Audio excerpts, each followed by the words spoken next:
नमस्कार दोस्तों, जैसे कि आप देख रहे हैं ऑपरेशन ई ग्राम PFMS, जिस पे मैं सारी जानकारी आपको वीडियो के थ्रू देता रहता हूं। और आज मैं आपको भुगतान करने का प्रोसेस का फर्स्ट पार्ट लेके आया हूं, जो बहुत ही ज़रूरी है और आप सभी लोग उसको अच्छे से देखिए। पूरा वीडियो देखेंगे तभी समझ में आएगा। अगर कहीं पे कोई भी दिक्कत होती है तो आप सीधे से कमेंट में लिखिए, मैं उसको फिर से दोहराऊँगा या आपसे डायरेक्ट कांटेक्ट करके आपको भुगतान के बारे में अच्छी तरह से बताऊंगा, ताकि आप भुगतान जब करना सीख जाएंगे तो वही आपकी ताकत बनेगी जाके। और जब आप भुगतान करना सीख जाएंगे तो सचिव और प्रधान का रवैया आपके लिए बेहतर हो जाएगा। और मैं सभी पंचायत सहायक भाइयों के लिए ही ये चैनल शुरू किया हूँ, ताकि मुझे जितना नॉलेज है मैं चाहता हूँ कि मेरे सभी पंचायत सहायक भाई और बहन जितने भी हैं सबको अच्छा नॉलेज हो जाए। और जब वो भुगतान अपनी ग्राम पंचायत का करने लगेंगे तो मान लीजिए कि वहाँ से कोई समस्या, वहाँ पे जो है आपको प्रधान इसलिए खुश हो जाएगा कि मेरा पंचायत सहायक भुगतान कर लेता है, सचिव भी खुश हो जाएगा। लेकिन वही आप काम जब दूसरी ग्राम पंचायत में करेंगे तो आपको अच्छा पैसा मिलता है। चलिए मैं सीधे आता हूँ स्क्रीन पे। तो आईडी जनरेट के लिए सबसे पहले हमको एडीएम लॉगिन की ज़रूरत होती है। आप जानते हैं कि लॉगिन कितने प्रकार की होती है। लॉगिन 3 प्रकार की होती है। एडीएम लॉगिन जो जीपी की होती है, जहाँ पे कार्य योजना फीड होती है और जो है एक्टिविटी जनरेट होती हैं, वहीं पे जियो टैग होता है। और दूसरी आईडी होती है एमजीआर की, जो सचिव की लॉगिन होती है। एमजीआर की लॉगिन से हम वाउचर को जनरेट करते हैं और टीडीएस वहीं पे काटते हैं। और देखिए हमारा लॉगिन खुल गया है एडीएम का। अब चलिए थोड़ी हम कार्य योजना की बात कर लेते हैं। प्लानिंग में जाते हैं और देखिए यहाँ पे जनरेट कार्य योजना एक्टिविटी का ऑप्शन आता है। जैसे हम जनरेट एक्टिविटी के ऑप्शन में जाते हैं, वहाँ पे देखिएगा कि बहुत सारी थीम्स आ जाती हैं। थीम्स के बारे में आप लोग जान जाएंगे। इसीलिए कहते हैं कि भुगतान करना केवल वाउचर बनाकर टोकन लगा देना ही नहीं है, आपको अच्छा नॉलेज होना चाहिए। क्योंकि जब आप भुगतान शुरू करेंगे तो सचिव और प्रधान आपसे अपेक्षा करेंगे कि सारी चीज़ें आपको आती हों। और जब सारी चीज़ें आपके पास आ जाएंगी तो आप सचिव और प्रधान का रवैया ऑटोमेटिकली बन जाएगा। देखिए स्क्रीन पे यहाँ पे हम आईडी को लिखते हैं जब हम कार्य योजना करते हैं। हर वित्तीय वर्ष की कार्य योजना अलग अलग होती है। इस पर भी हम एक वीडियो बना देंगे ताकि आपको किसी प्रकार की कोई समस्या ना हो। लेकिन इसमें थोड़ा समय लगेगा क्योंकि कार्य योजना अभी तो सप्लीमेंट्री थोड़ी बहुत बन रही है। सप्लीमेंट्री का मैं वीडियो बनाकर आपके पास डाल दूँगा। और कार्य योजना सीखने का मतलब यह है कि आप समझ लीजिए कि ई ग्राम स्वराज की वेबसाइट का एक बेहतर हथियार सीख गए हैं। कार्य योजना पर ही सब कुछ डिपेंड करता है। वहीं से हमारी वर्क आईडी जनरेट होती हैं, वहीं से हम भुगतान के लिए आईडी को जो है जनरेट करते हैं।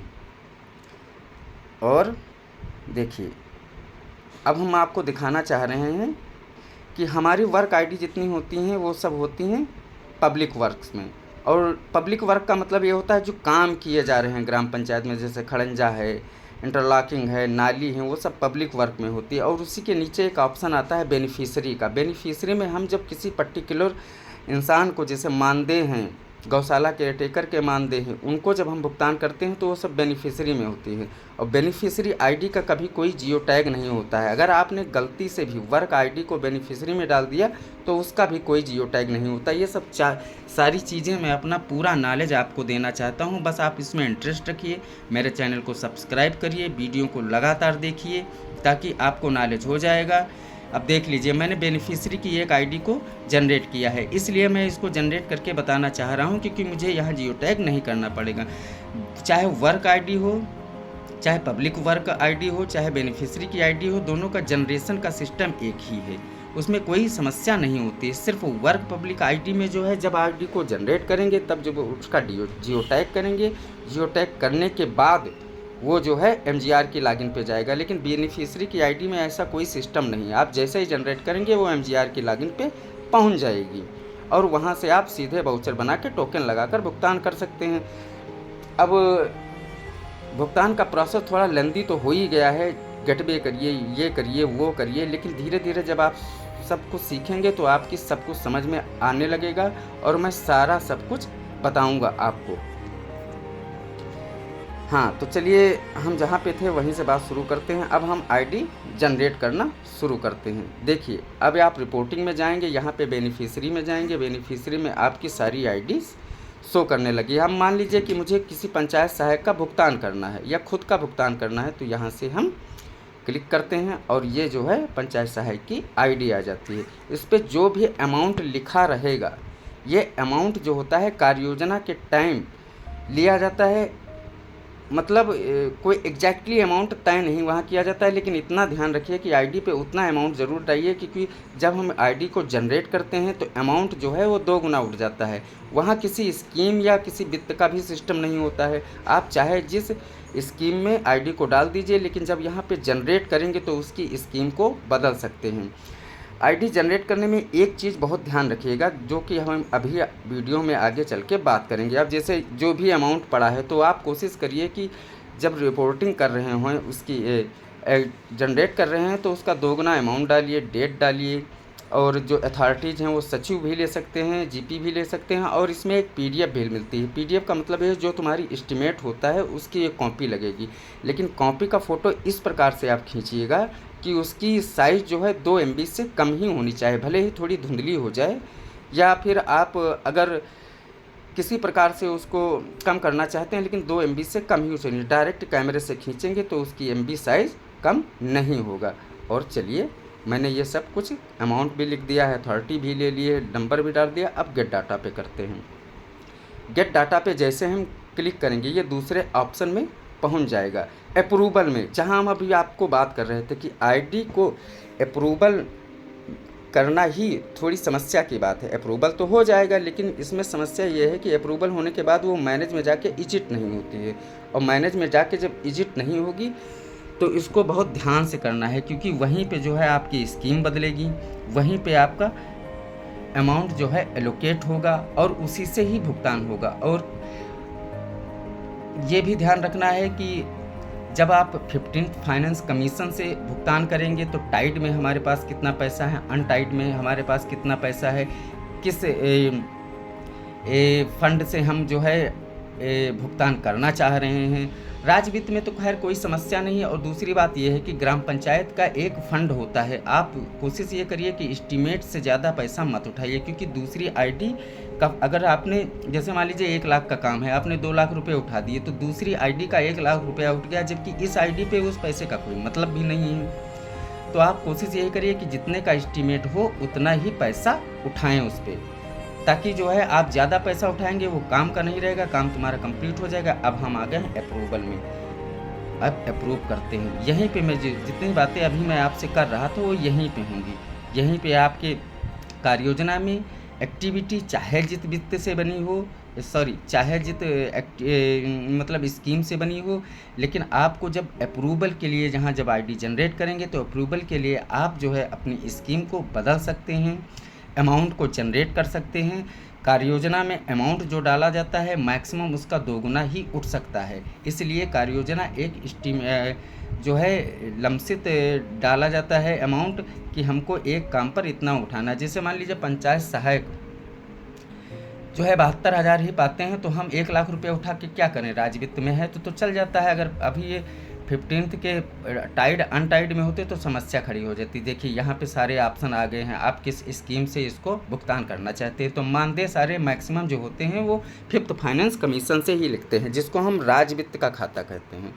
अमाउंट जहाँ पे जितना है, अगर मान लीजिए कि आपको 1 साल में 72,000 लगाना तो 72,000 उठा सकते हैं, या तो भी जो भी आईडी पे एक्टिविटी पे अमाउंट है उसका 2 गुना उठा सकते हैं। 2 गुना से अगर 1 भी रुपया ज़्यादा हुआ तो एक्टिविटी जनरेट नहीं होगी। कम होगा तो चलेगा, लेकिन अगर ज़्यादा होगा तो चलेगा नहीं। अब देख लीजिए, हम इसका चलो दूसरा ही उठा देते हैं, क्योंकि मेरी ठीक ठाक पंचायत है, इसमें कोई समस्या नहीं। राज्य वित्त में मैंने बताया कि आपके पास कोई समस्या नहीं होगी, लेकिन 15वें वित्त में आपके पास समस्या होगी टाइड और अनटाइड में। जो फंड आपको गवर्नमेंट ने दिया है आपको उसी में साल भर काम करना है। चलिए, हमने अमाउंट डाल दिया, पंचायत सहायक की आईडी है इसलिए हमको राज्य वित्त से हमने ये भी भर दिया, ये भी भर दिया, सचिव हो गई, डेट डाल दिया। डेट आप पिछले 1 हफ्ते की डालिएगा, चाहे जो पिछले लगभग 1 हफ्ते की। मैंने जो है पीडीएफ को कॉपी फिर से वहीं पे पेस्ट कर दी। तो मैंने पीडीएफ के बारे में बताया है कि ये 2 MB से कम ही होनी चाहिए। अब ये सेव कर दिया, अभी मैसेज आपके सामने आ जाएगा। यही अगर समस्या आपको टाइड अनटाइड में आएगी कभी कभार, जब आप ज़्यादा पैसा किसी आईडी पे उठा लेंगे और फिर वो इनसफिशिएंट बैलेंस की समस्या आएगी। हालांकि मैं उस पर एक वीडियो बनाकर आपको डालूंगा। आप धीरे धीरे अपना दिमाग लगाएं और मेरे चैनल को सब्सक्राइब करें ताकि आपको पूरी जानकारी अच्छे से मिल सके। अगर कोई समस्या आती है तो कमेंट बॉक्स में कमेंट लिख के हमको बताइए, मैं उसका सल्यूशन दूंगा।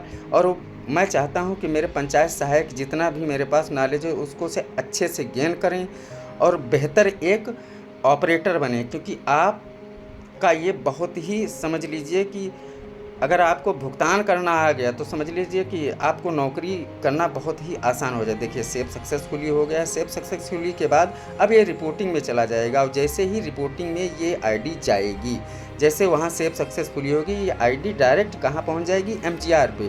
क्योंकि मैंने पहले भी बात की है कि जब हम बेनिफिशरी से किसी आईडी को जनरेट करते हैं तो उसमें किसी भी जियो टैग की ज़रूरत नहीं होती है। लेकिन अगर हम पब्लिक वर्क से किसी आईडी को जनरेट करेंगे, किसी भी आईडी को जनरेट करेंगे, तो उसमें MActionSoft से जियो टैग की ज़रूरत पड़ेगी।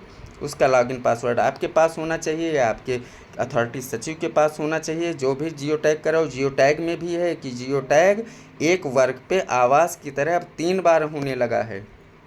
पहली बार जियो टैग में 40% उठेगा पैसा, दूसरी बार में भी 40%, 20% जब आप थर्ड जियो टैग करेंगे उसके बाद पूरा पैसा कंप्लीटली रूप से आ जाएगा। अब देखिए मेरी आईडी रिपोर्टिंग में आ गई है।